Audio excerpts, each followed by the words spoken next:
नवरा तो नवराच असतो. तो कितीही रागावला रुसला तरी तो आपलाच असतो. दिवस रात्र काम तो फक्त आपल्यासाठी करत असतो. दुःख स्वतःचे लपवून तो आपल्याला हसवायचे प्रयत्न करत असतो. कितीही कामाहून थकून जरी आला तरी सगळीकडे तोच पळत असतो. घर सांभाळून, काम बघून, नातेवाईकांना बघून तो प्रत्येक गोष्ट हँडल करत असतो. आले मध्येच वाद तर तेही तो सावरत असतो. स्वतःसाठी नाही, तो फक्त आता घरातल्यांसाठी जगत असतो. बायकोच्या सुखासाठी तो रोज झुरत असतो. आपण कितीही रागावलो रुसलो तरी तो आपल्याला फुलासारखा जपत असतो.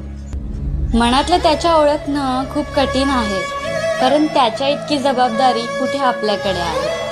त्याचे करावे तेवढे कौतुक कमीच आहे, कारण शब्द कमी पडतील इतकं त्याचं मोल आहे.